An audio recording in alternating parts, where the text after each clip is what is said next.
Hello friends, एक बार फिर से आप सभी का स्वागत है आपके अपने यूट्यूब चैनल सुमित स्टडी।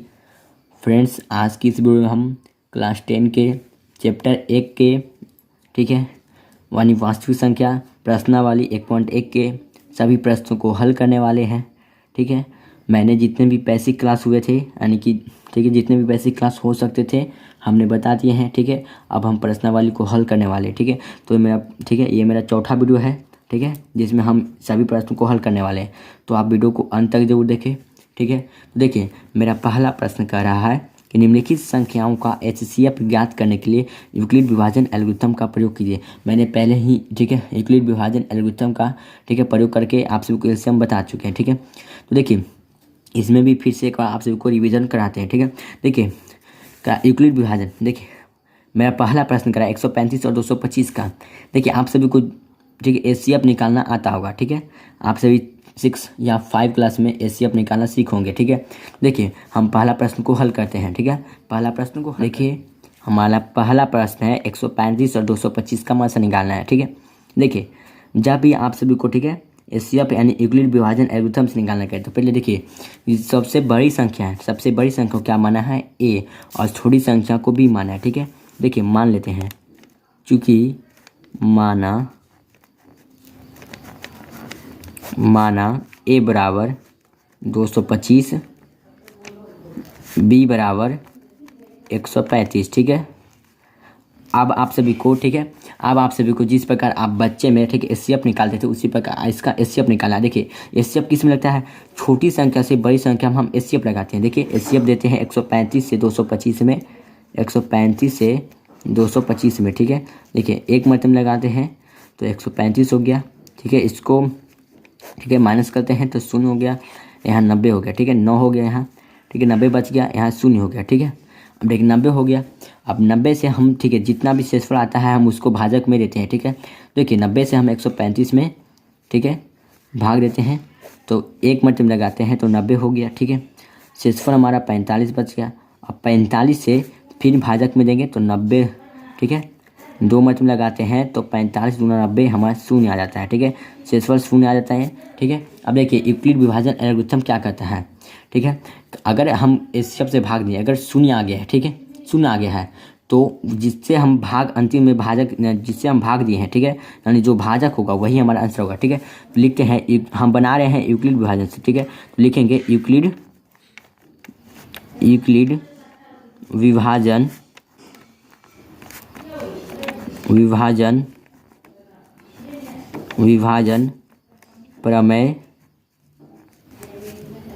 प्रमेय से। ठीक है, यूक्लिड विभाजन प्रमेय से। ठीक है, यूक्लिड विभाजन प्रमेय क्या होता है, ये कहते हैं कि A बराबर BQ प्लस में R होता है। ठीक है, जहाँ 0 से बड़ा या बराबर R होता है, R से बड़ा B होता है। ठीक है, अब देखिए हम इस सूत्र को समझते हैं। इन्होंने क्या कहा, देखिए A मतलब हम क्या समझेंगे, A मतलब हम यहाँ समझेंगे भाज्य मतलब कि जिसमें हम भागा देते हैं। यहाँ देखिए ठीक है, यहाँ 135 क्या हो गया हमारा भाज हो गया, यहाँ 90 क्या हो गया हमारा भाज हो गया, 225 क्या हो गया हमारा भाज हो गया, यानी कि हम जिसमें हम भाग देते हैं। ठीक है, इन्होंने कहा भाज्य बराबर B होगा क्या हमारा भाजक जिससे हम भाग देते हैं। ठीक है, भाजक ठीक है, Q होगा हमारा भागफल। ठीक है, भागफल, और R होगा हमारा शेषफल। ठीक है, शेषफल। ठीक है, अब देखिए इन्होंने कहा कि भाज्य बराबर भाज्य गुने भागफल प्लस शेषफल होता है। ठीक है, इन्होंने कहा देखिए हमने यहाँ भाज्य को A माना है। ठीक है, भाज्य को A माना है। ठीक है, यह A माना है, और B होगा हमारा भाजक, और भागफल होगा Q, और शेषफल होगा R। अब देखिए इन्होंने कहा कि जहाँ 0 से बड़ा या बराबर R होता है। अच्छा देखिए आप बताइए कि अगर आप किसी संख्या में भाग दिए हो, ठीक है, उसका शेषफल क्या 0 से छोटा आता है यानी ऋणात्मक आता है, तो कभी भी ऋणात्मक नहीं आता है। 0 आ सकता है, जैसे यहाँ देखिए 0, और 0 से बड़ा, जैसे मैं यहाँ देखिए 90। ठीक है, 0 से बड़ा आ सकता है या 0 आ सकता है। ठीक है, तो वही उनका कहना था कि 0 के बड़ा हो सकता है यार, या बराबर हो सकता है यार, या ठीक है इतना हो सकता है, ना ही कभी भी छोटा नहीं हो सकता है 0 से R का मान। ठीक है, और उनका कहना था कि जो शेषफल होगा जिससे हम भाग देते हैं, ठीक है जिससे भाग देते हैं उससे छोटा होगा। ठीक है, देखिए जिसमें हम 135 से भाग दिए हैं 225 में, इसका शेषफल 90 आया और 90 छोटा है कि नहीं 135 से, हाँ छोटा है 90। ठीक है, तो उनका कहना था कि शून्य से बड़ा या बराबर आर होगा और आर से बड़ा बी होगा, यानी कि आर शेषफल से बड़ा होगा हमारा भाजक। ठीक है, जैसे मैं यहाँ 135 से भाग दिए, ठीक है 225 में, तो 90 आया शेषफल, तो हमारा 90 से बड़ा है 135। ठीक है, और जब 90 से हम भाग दिए 135 में, शेषफल आया 45, तो 45 से बड़ा है 90। ठीक है, तो इनका यही कहना था। ठीक है, और ठीक है, अब इन फॉर्मूला को हम बैठाते हैं। ठीक है, चरणबद्ध तरीके से देखिए, पहले हम, ठीक है, हमारा पहला में एक कौन है, यानी भाज्य 225 है, 225 है। ठीक है, भाजक कौन है, यानी जिसे हम भाग दिए हैं। ठीक है, 135 है। भागफल कितना आया, यानी कितने मल्टीपल लगाया, एक मल्टीपल लगाया। ठीक है, और शेषफल कितना आ गया हमारा, यहाँ शेषफल 90 आ गया। फिर देखिए वापस देखिए कि हमारा, देखिए यहाँ भाज्य कितना हो गया, यहाँ 90 से फिर 100 छोटी संख्या से बड़ी संख्या हम भाग दिए हैं 135, तो यहाँ भाज्य 135 हो गया, 135 हो गया। अब देखिए भाजक कितना हो गया, 90 हो गया। एक मल्टीपल लगाते हैं, ठीक है, एक मल्टीपल हम लगाते हैं 45, शेषफल बचता है। ठीक है, फिर देखिए अब 90 को 45 से भाग देते हैं 2 मरते में। ठीक है, 45 से 2 मरते में भाग देते हैं तो शेषफल शून्य आ जाता है। अब इनका कहना था, अगर हम किसी, ठीक है, अगर हम 2 संख्या में भाग देते हैं, अगर उसका शेषफल शून्य आ जाता है, ठीक है, तो जो लास्ट वाली भाजक होगा वही हमारा HCF होगा। ठीक है, तो लास्ट वाली भाजक कितना है, 45। ठीक है, अगर हम आप सभी इससे भी निकालते होंगे HCF जब बच्चे में, तो लास्ट वाली जो भाजक होता होगा, यानी कि जिससे भाग देते हैं वही हमारा आंसर होता था। ठीक है, तो उनका सिर्फ जो, ठीक है, तो उनका यही कथन था कि अगर शून्य आ जाता है शेषफल, तो जिससे हमारा अंतिम भाजक होगा वही हमारा आंसर होगा। तो लिखेंगे यहाँ अंतिम भाजक, यहाँ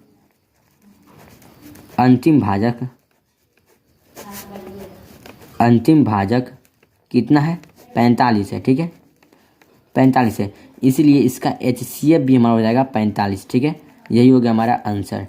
अब चलिए अगला प्रश्न में। ठीक है, अगला प्रश्न में अब देखिए दूसरा प्रश्न है हमारा 196 और 382 और 20। ठीक है, फिर उसी प्रकार हम मानेंगे, ठीक है, बड़ी संख्या को हम A मानेंगे, ठीक है, और छोटी संख्या को B मानेंगे। ठीक है, लिखेंगे माना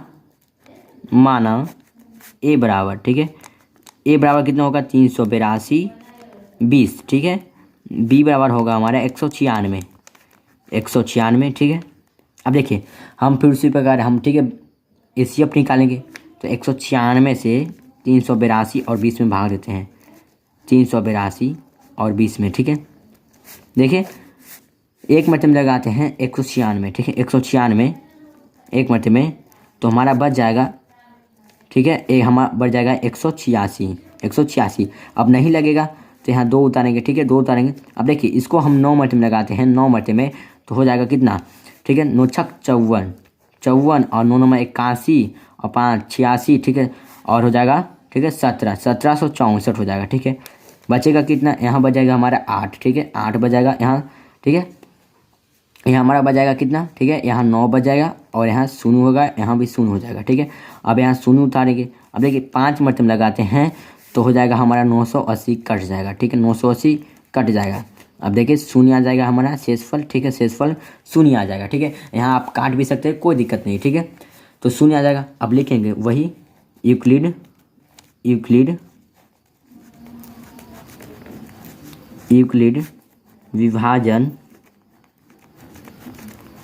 विभाजन प्रमेय से, ठीक है, इन्होंने क्या कहा कि A बराबर होता है BQ प्लस में R। ठीक है, यानी कि भाज्य बराबर भाजक गुने भागफल होता है प्लस शेषफल, जहाँ शून्य से बड़ा या बराबर R होगा, यानी शेषफल होगा, और शेषफल से बड़ा भाजक होगा। ठीक है, भाजक होगा। ठीक है, इनका यही कहना था। अब देखिए यहाँ हमारा, देखिए लास्ट हमारा भाजक कितना है, भाजक 196 है, 196 से भाग देते तो शून्य आ जाता है, तो हमारा, ठीक है, इसका आंसर कितना होगा, 196 होगा। देखिए A बराबर कितना है हमारे, भाज्य कितना है, 382 और 20 है। ठीक है, भाजक कितना है, 196, यानी जिससे भाग दिए हैं, और हम कितने मतलब लगाएं, Q यानी भागफल 195 है। ठीक है, और शेषफल कितना आ गया हमारा, शून्य। ठीक है, तो यहाँ अंतिम भाजक 196 है। ठीक है, इसीलिए इसका HCF हो जाएगा हमारा 196। ठीक है, यही हो गया हमारा आंसर। ठीक है, अब चलिए तीसरा प्रश्न में, ठीक है। हमारा तीसरा प्रश्न है 867 और 255, ठीक है। देखिए सबसे बड़ी संख्या को हम ए मानेंगे, ठीक है। लिखेंगे माना ए बराबर 867, बी बराबर 255, ठीक है। देखिए फिर इसी प्रकार एचसीएफ निकालते हैं। दो छोटी संख्या से हम बड़ी संख्या में भाग देते हैं। 255 से भाग देंगे 867 में, ठीक है। देखते 3 मरतबे लगाते हैं तो 5 तिया 15, 5 तिया 15 एकम 16, 3 6 7, ठीक है। बच गया हमारा यहाँ 2, यहाँ 0, यहाँ 1, ठीक है। फिर देखिए 102 से भाग देते हैं 255 में, लगाते हैं 2 मरतबे में तो 204 हो जाएगा, ठीक है। 204 बच गया हमारा शेषफल 51, और 51 में 102 से भाग देते हैं तो 2 मरतबे लगाते हैं तो 51 दूना 102 हो जाता है, ठीक है। शेषफल कितना आ गया हमारा, यहाँ शेषफल आ जाएगा हमारा 0, ठीक है। 0 आ गया शेषफल। फिर उसी प्रकार लिखेंगे, ठीक है। यूक्लिड विभाजन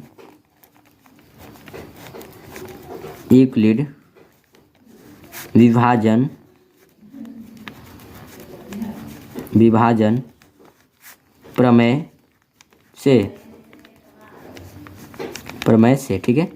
क्या होता है, ए बराबर बी क्यू प्लस में आर, जहाँ 0 से बड़ा या बराबर आर होता है, आर से बड़ा बी होता है, ठीक है। बी होता है यानी कि यहाँ देखिए ए कितना है, यानी भाज्य कितना है, 867 है, ठीक है। भाजक कितना है, 255 है।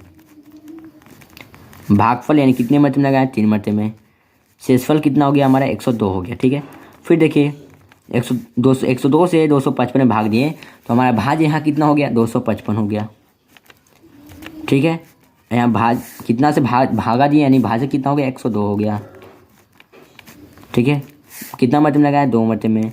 शेषफल कितना आ गया, 51 आ गया, ठीक है।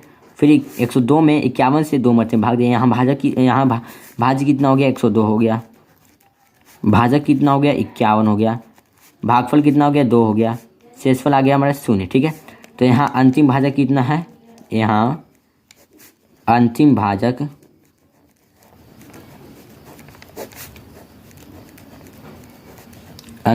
कितना है, ठीक है, 51 है। इसलिए इसका HCF भी हो जाएगा हमारा 51, ठीक है। यही हो गया हमारा आंसर, ठीक है। यही होगा हमारा आंसर। अब चलते हैं अगला। देखिए दूसरा प्रश्न है हमारा, ठीक है। दूसरा प्रश्न क्या करता है, दर्शाइए कि कोई भी धनात्मक विषम पूर्णांक 6q+1 या 6q+3 या 6q+5 के रूप का होता है, जहाँ q कोई पूर्णांक है, ठीक है। q कोई पूर्णांक है। अब देखिए इसको किस प्रकार बनाना है, हमें दिखाना है यूक्लिड विभाजन प्रमेय का द्वारा, ठीक है। यूक्लिड विभाजन प्रमेय का द्वारा दिखाना है कि विषम पूर्णांक इतना के रूप का होता है, ठीक है। तो देखिए पहले मान लेंगे, ठीक है, पहले मानेंगे, ठीक है। अब यहाँ देखिए यहाँ विषम पूर्णांक दिखाना है तो ये नहीं ए बराबर मान लेंगे हम, ठीक है। सब विषम पूर्णांक नहीं मानेंगे, नहीं तो गलत हो जाएगा, ठीक है। तो क्या मानेंगे, माना ए कोई धनात्मक पूर्णांक है, ठीक है। ए कोई धनात्मक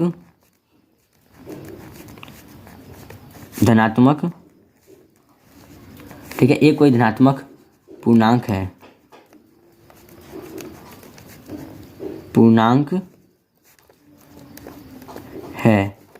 ठीक है। ए कोई धनात्मक पूर्णांक है। अब देखिए यहाँ बी बराबर कितना दिया है, देखिए यहाँ बी बराबर बी क्यू है, यहाँ बी बराबर दिया है 6, ठीक है। बी बराबर दिया है 6। अब देखिए आप सभी को हमने बताया था अभी कि ए बराबर बी क्यू प्लस में आर होता है, ठीक है। बी क्यू प्लस में आर, देखिए यहाँ आर का मान हो गया, जहाँ 0 से बड़ा या बराबर आर होता है, आर से बड़ा बी होता है। देखिए कि कभी भी आर बी से बड़ा नहीं हो सकता और ना ही बराबर हो सकता है। देखिए यहाँ इन्होंने यूक्लिड ने बताया था, ठीक है, इन्होंने बताया था कि कभी भी आर का मान बी से कभी बड़ा नहीं हो सकता है, ठीक है। कभी भी ना ही बराबर हो सकता है, ठीक है। तो हम जब भी बी से आर का मान लेंगे तो बी से छोटा लेंगे, ठीक है। तो आर का मान कितना तक लेंगे, 5 तक लेंगे, यानी 0 1 2 3 4 5, ठीक है, 5 तक लेंगे, ठीक है। अब लिखेंगे, हम बना रहे हैं किससे, यूक्लिड विभाजन से। लिखेंगे यूक्लिड यूक्लिड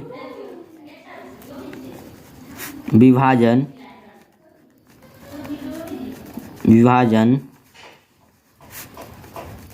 प्रमेय से यानी कि a बराबर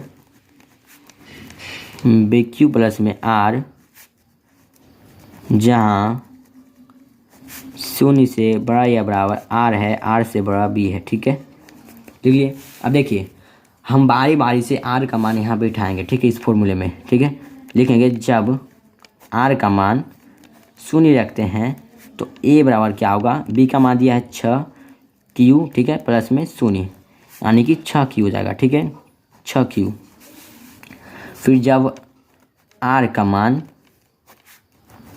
1 रखेंगे तो b का मान कितना होगा, a बराबर 6q प्लस में 1। ठीक है, फिर जब r का मान 2 रखेंगे तो a बराबर 6q प्लस में 2। जब r का मान 3 रखेंगे तो a बराबर 6q प्लस में 3। जब r का मान 4 रखेंगे तो a बराबर 6q प्लस में 4। ठीक है, फिर जब r का मान 5 रखेंगे 5 तो a बराबर 6q प्लस में 5। अब देखिए हमें दिखाना था। ठीक है, देखिए यहाँ प्रश्न में देखिए विषम पूर्णांक यानी 6q प्लस 1, 6q प्लस 3 और 6q प्लस 5 के रूप में, यानी विषम पूर्णांक इतना रूप में दिखाना था। अब देखिए यहाँ देखिए, यहाँ हमारा 6q एक सम पूर्णांक है, 6q प्लस 2 एक सम पूर्णांक है, 6q प्लस 4 एक सम पूर्णांक है। तो क्या करेंगे, इसको हम पहले अलग कर लेंगे और बाकी जो शेष बचेगा तो हमारा 6q प्लस 1 बचेगा, 6q प्लस 3 बचेगा, 6q प्लस 5 बचेगा। ठीक है, तो हमारा प्रूव हो जाएगा। ठीक है, लिखेंगे। ठीक है, लिखेंगे यहाँ 6q। ठीक है, 6q प्लस 2 और 6q प्लस 4, 6q प्लस में 4। ठीक है, 6q प्लस में 4। ठीक है, एक धनात्मक सम पूर्णांक है, सम पूर्णांक है। ठीक है, सम पूर्णांक है, ठीक है, ये तो अलग हो गया। अब शेष बचेगा। ठीक है, अतः लिखेंगे अतः 6q प्लस 1 या 6q प्लस 3 तथा 6q प्लस 5 यानी 5 एक धनात्मक विषम पूर्णांक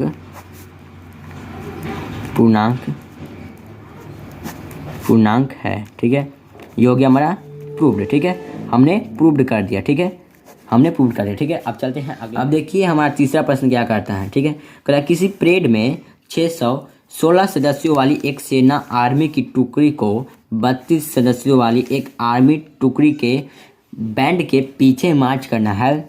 दोनों समूहों को समान संख्या वाले स्तंभों को में मार्च करना है। उन स्तंभों की अधिकतम संख्या क्या है जिसमें वे मार्च कर सकते हैं। देखिए एक 616 सदस्य वाले एक आर्मी का टुकड़ी है, एक 32 सदस्य वाले आर्मी की टुकड़ी है। ठीक है, 32 सदस्य वाली आर्मी की टुकड़ी है। ठीक है, अब क्या कर रहा है प्रश्न कि 616 सदस्य वाले 32 सदस्य वाले के पीछे नहीं 32 सदस्य वाले। ठीक है, एक 32 सदस्य वाला एक टुकड़ी है, इसके पीछे। ठीक है, इसके पीछे 616 सदस्य वाली ठीक है टुकड़ी को खड़ा कर दिया जाता है। अब दोनों को एक में मिला दिया जाता है। ठीक है, मिला दिया जाता है। ठीक है, दोनों को एक में मिला दिया जाता है। ठीक है, अब कर रहा है दोनों समूहों को समान संख्या वाले स्तंभों में मार्च करना है।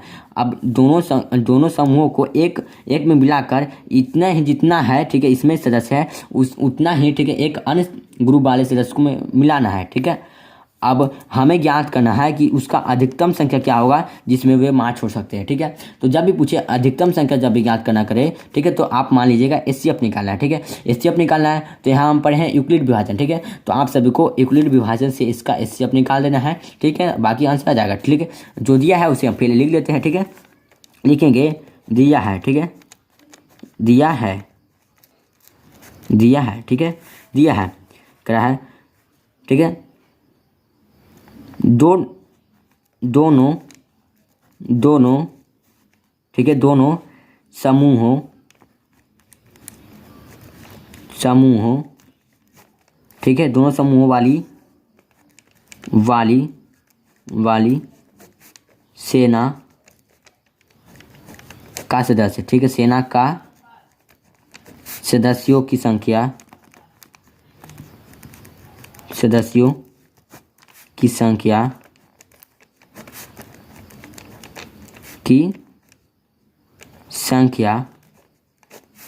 बराबर कितना, 616 है, ठीक है, एक है हमारा 32, ठीक है। अब देखिए इसका एचसीएफ निकाल देते हैं, एचसीएफ, ठीक है, यूक्लिड विभाजन से। तो पहले मान लेते हैं, माना बड़ी संख्या को हम ए मानते हैं, ए बराबर 616, बी बराबर 32, ठीक है। अब इसका एचसीएफ निकालते हैं साइड में, 32 और 616 का, ठीक है, एक मर्तबा लगाते हैं 32, ठीक है, इधर 9 बच जाएगा, इधर बच जाएगा हमारा 2, ठीक, 29 बच गया। अब नहीं लगेगा तो 6 उतारेंगे, ठीक है। अब कितना मर्तबा लगेगा, अगर हम, ठीक है, अगर हम 9 मर्तबा, इसे हम 9 मर्तबा लगाते हैं, 9 मर्तबे में, ठीक है, तो कितना हो जाएगा, 9 दूना 18 और 9 27, ठीक है, एक 28, ठीक है, 288 हो जाएगा। बच जाएगा कितना हमारा, ठीक है, इधर बच जाएगा हमारा 8, ठीक है, इधर बच जाएगा हमारा 8, ठीक है, शून्य और शून्य हो जाएगा, 8 बचेगा। अब 8 से 32 में लगाते हैं, 32 में तो कितना मर्तबा कटेगा, 4 मर्तबा लगाते हैं, तो 8 चौक 32, ठीक है, हमारा शून्य आ जाता है, ठीक है, शेषफल शून्य आ जाता है। तो लिखेंगे यूक्लिड विभाजन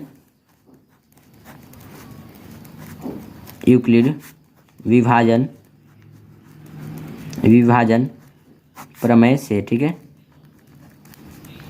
प्रमेय से, यानी कि ए बराबर बी क्यू प्लस में आर, जहाँ शून्य से बड़ा ए बराबर आर है, आर से बड़ा बी है, ठीक है, यानी 616 इज इक्वल टू 32 गुने 29 प्लस में, ठीक है, कितना आता है हमारा शेषफल, 8 बच जाता है, ठीक है।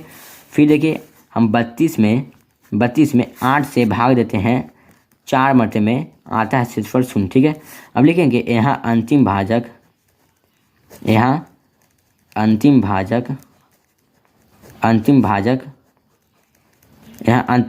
कितना है, देखिए लास्ट में भाजक 8 है, तो इसलिए इसका एचसीएफ कितना हो जाएगा हमारा, 8 हो जाएगा, ठीक है। यानी कि हमें 8 और अधिकतम संख्या, ठीक है, चाहिए, जिससे कि हम दोनों में मैच करके, ठीक है, अलग अलग समूह में बांट सकते हैं, ठीक है। तो हमारा इसका आंसर हो जाएगा 8, ठीक है। अब चलते हैं अगला, चौथा प्रश्न करा है, यूक्लिड विभाजन प्रमेयिका का उपयोग करके, ठीक है, यानी प्रयोग करके दर्शाना है कि कोई धनात्मक पूर्णांक का वर्ग, ठीक है, किसी पूर्णांक m के लिए 3m या 3m+1 के रूप का होता है, ठीक है। देखिए फिर मानेंगे, माना एक कोई धनात्मक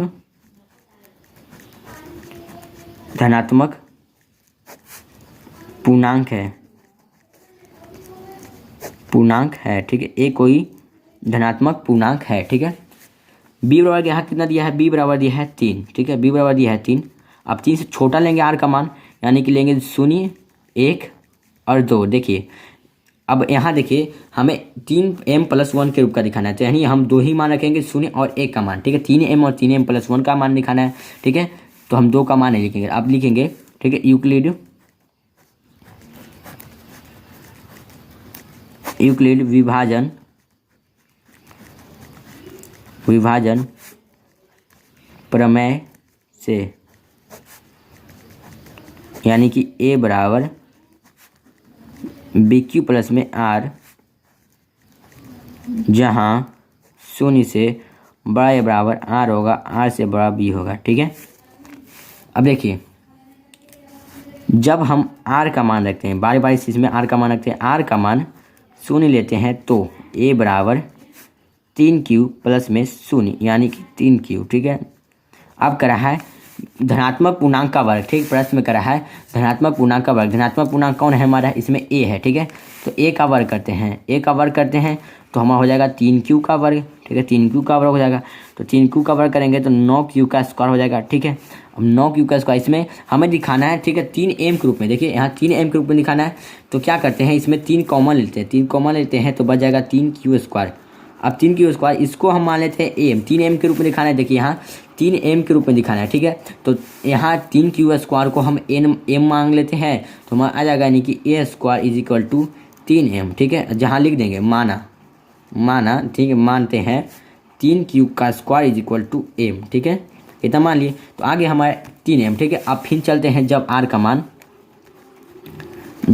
का मान 1 लेते हैं तो, ठीक है, a बराबर 3q प्लस में 1। अब देखिए इसका स्क्वायर करते हैं, ठीक है। तो a square equal to 3q plus में 1, ठीक है, का होल स्क्वायर। अब देखिए a प्लस बी के होल स्क्वायर क्या होता है, a प्लस बी का whole square a square plus 2ab plus में b स्क्वायर, ठीक है। तो इसी फॉर्मूला के द्वारा हम इसको तोड़ते हैं, ठीक है। तो देखिए क्या हो जाएगा, ठीक है, हो जाएगा हमारा, ठीक है, a square equal to 3q का होल स्क्वायर प्लस में, ठीक है, 2 into a into b plus में b का स्क्वायर, ठीक है। अब देखिए कितना हो जाएगा, 9q स्क्वायर हो जाएगा यहाँ, ठीक है, 3 का स्क्वायर 9 और q का स्क्वायर q प्लस में 3 दूना 6q प्लस में 1 का स्क्वायर 1, ठीक है। अब देखिए अब इसमें हम क्या करते हैं, 3 कॉमन ले लेते हैं, 3 कॉमन लेते हैं तो 3q स्क्वायर हो जाएगा और प्लस में 2q हो जाएगा, ठीक है, और प्लस में इधर 1 हो गया, ठीक है। अब हमें 3m के रूप में दिखाना है तो इतना को मान लेते हैं m, तो a square is equal to 3m plus 1, ठीक है। जहाँ लिखेंगे हमने माना था, ठीक है, 3q का स्क्वायर प्लस 2q बराबर m, ठीक है, m, ठीक है। अब 3 हमने ला दिया 3m, ठीक है, 3m और 3m प्लस 1 के रूप का ला दिया, ठीक है। तो अब लिखेंगे अतः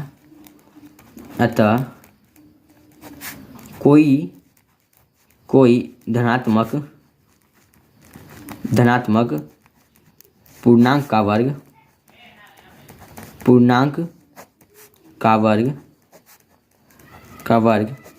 3m या, ठीक है, 3m प्लस 1 के रूप का होता है, ठीक है,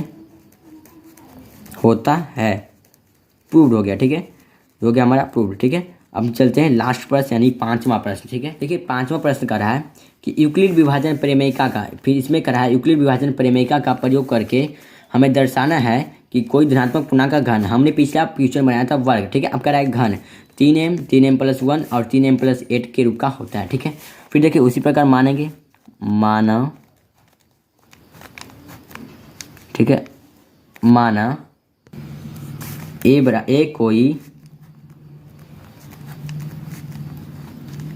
कोई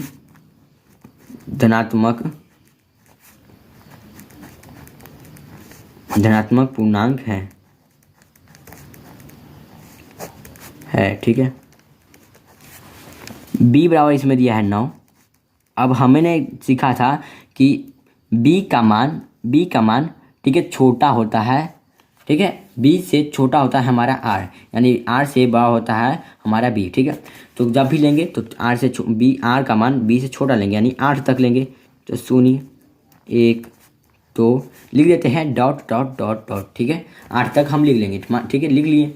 अब देखिए अब क्या करेंगे, हमें दिखाना है 8 था, 8 यानी 2 के क्यू का, ठीक है। तो 3 ही मान लेंगे, हम 3 ही मान लेंगे, ठीक है, 0 और 1 और 2, ठीक है। अब लिखते हैं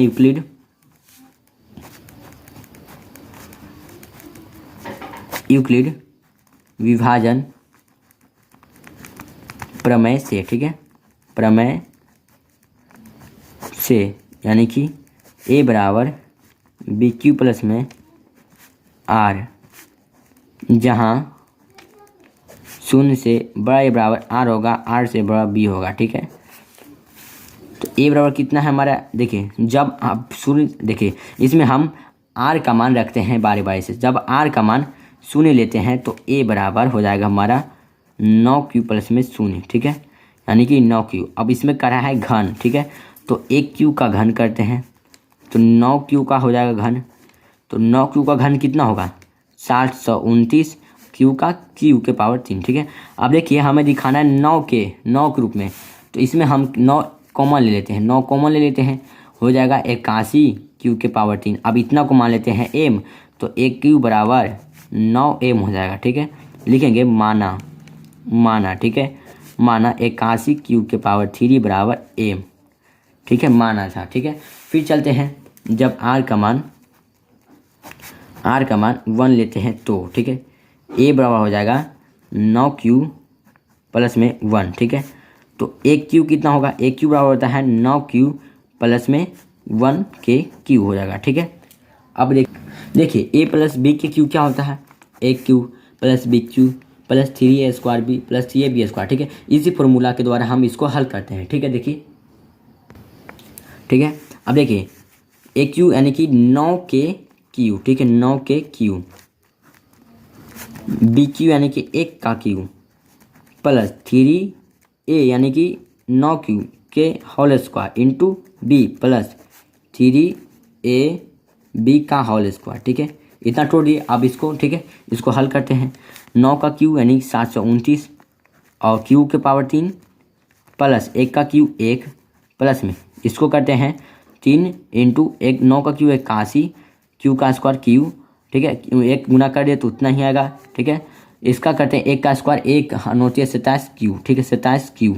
ठीक है, अब इसमें करते हैं, ठीक है, गुना करते हैं इसमें, तो 729 क्यू के पावर 3 प्लस में, ठीक है, प्लस में 1 प्लस में इसका कितना हो जाएगा, ठीक है, 8 या 24, 3 क्यू का होल स्क्वायर प्लस में 27 क्यू। ठीक है, अब देखिए इन दोनों को एक तरफ लेके चले जाते हैं, इसको बाहर कर देते हैं, यानी कि 729 क्यू के पावर 3 प्लस में 243 क्यू का होल स्क्वायर प्लस में 27 क्यू और प्लस में 1 कर लेते हैं बाहर। ठीक है, अब देखिए इन तीनों से हम क्या करते हैं, 9 बाहर कॉमन लेते हैं, तो कितना होगा 81 क्यू के पावर 3 प्लस में, ठीक है, प्लस में, ठीक है, प्लस में देखिए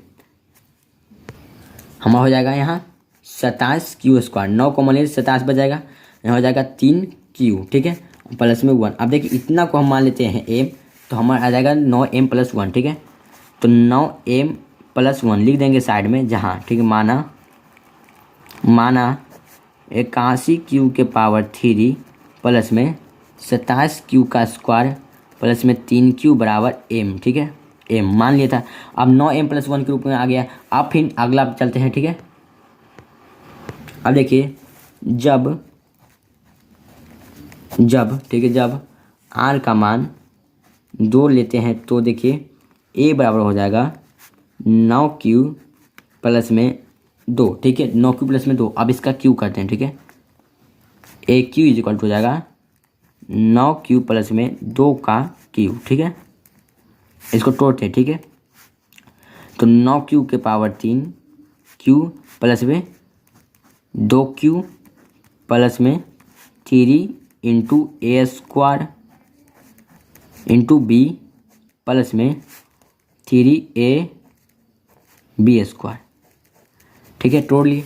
अब देखिए इसको हल करते हैं, तो 729 क्यू के पावर 3 प्लस में 2 का क्यू 8 प्लस में 3 इंटू 81 क्यू का स्क्वायर इंटू 2 प्लस में 27 क्यू, ठीक है, इंटू 4, 2 का स्क्वायर 4। ठीक है, फिर देखिए गुना करते हैं, तो 729, ठीक है, क्यू के पावर 3, इसको उधर साइड में चल जाते हैं।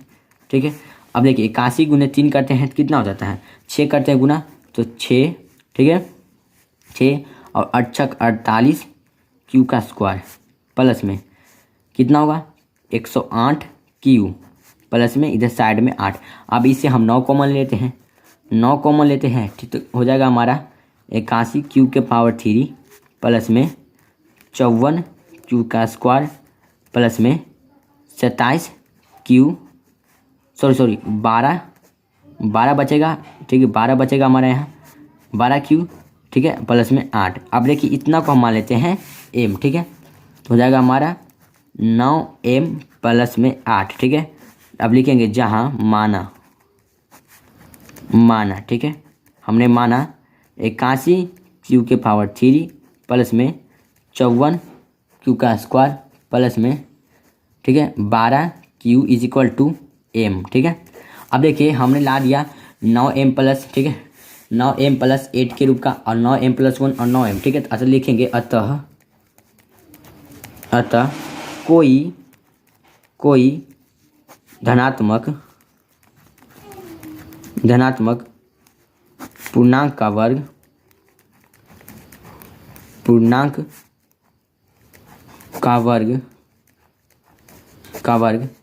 9M, सॉरी यहाँ हमारा दिया था प्रश्न में घन, ठीक है, घन दिया था, ठीक है, सॉरी। अच्छा, कोई धनात्मक पूर्णांक का घन 9M प्लस 1 तथा 9M प्लस 8 के रूप का होता है। ठीक है, ये हो गया हमारा प्रूव्ड। ठीक है, प्रूव हो गया। इस प्रकार हमारे सभी, ठीक है, हमारा 1.1 के जितने भी प्रश्न थे हमने सभी प्रश्न को हल कर लिया। ठीक है, अच्छी तरीके से समझा के। अब देखिए अगले वीडियो में हम, ठीक है, अगले वीडियो में हम 1.2 के जितने भी प्रश्न होंगे उनको हम, ठीक है, बनाएंगे। इस प्रकार हम जितने भी, ठीक है, NCERT के बुक में 14 चैप्टर हैं, उन सभी को एक एक कर हम हर चैप्टर को हल करेंगे। ठीक है, अगर आप सभी को देखना है तो इस चैनल को सब्सक्राइब जरूर करें और बेल आइकन लगा, ठीक है, बेल आइकन दबाना ना भूलें। ठीक है, अगर वीडियो अच्छा लगा हो तो वीडियो को लाइक करें। ठीक है, थैंक यू।